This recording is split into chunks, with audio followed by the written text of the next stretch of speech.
Parang pamilyar nga tong Click B1.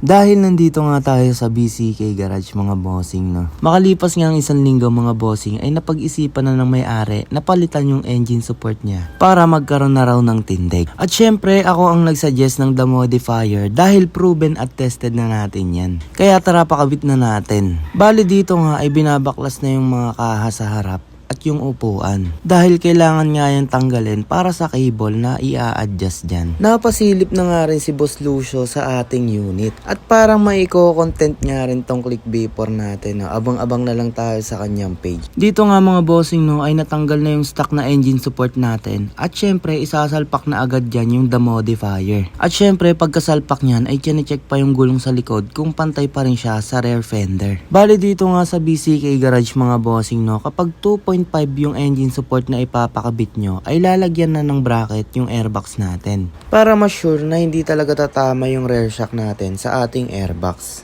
Bali dati nga no ay halos 1 dangkal yung layo ng gulong sa rear fender at ngayon ay halos 3 daliri na lang mga bossing. At ito na nga ang itsura niya ngayon.